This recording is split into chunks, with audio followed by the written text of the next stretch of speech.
Psst, hey, I'm gonna let you in on a little secret, but you can't tell anybody, okay? I would be ruined if this got out. So, you know those segments at the end of my videos? The ones where I express my support for a product or service? Well, there's actually a bit of a conflict of interest. These companies have been bribing me to endorse them.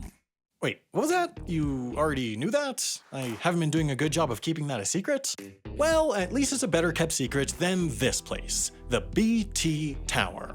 You see, the BT Tower is an iconic part of London's skyline and a major tourist attraction. Since the day it opened in 1964, it's been visited by millions of people, operated a rotating restaurant, and even maintained the title of tallest building in London for nearly 16 years. So why am I making a video about it? Well, it's not because I've run out of content. That's gonna happen in about 4 months. I'm making this video because the BT Tower, in all of its shiny, rotating glory, was technically classified as a secret location under UK law for decades.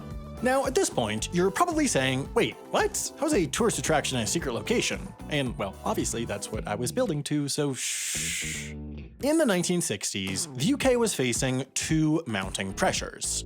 The first was the Cold War, and the second was a dangerous scarcity of ugly-looking towers covered in microwave dishes. In a stroke of total genius, the General Post Office devised a solution that could address both problems at once. Specifically, the UK needed to design a new communications network that would stand up to a nuclear attack because the UK's existing modes of long-distance communication, namely coaxial cables and yelling at mummy, just wouldn't cut it. The original plan was to build a quote skeleton cable network, which would feature around-the-clock coverage of all things wrong skeleton cable network.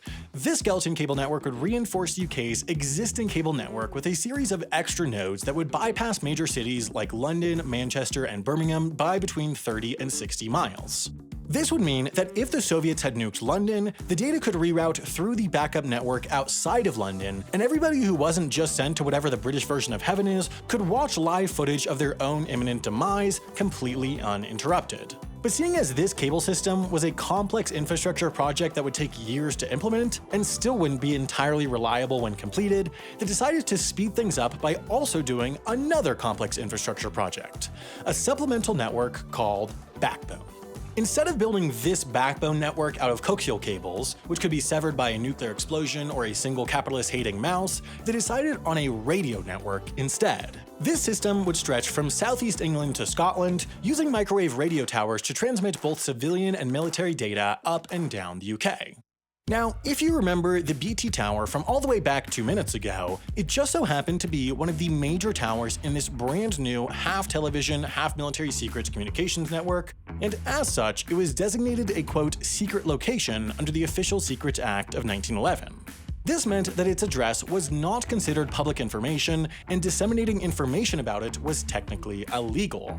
But unlike the UK's better-kept secrets, like Hugh Laurie being British or Australia too, the BT Tower couldn't be easily kept under wraps. Because it needed line of sight on the other radio towers at all times, it couldn't risk being blocked by any other local buildings or extremely tall Soviet spies, so just to be safe, they made it the tallest thing in London.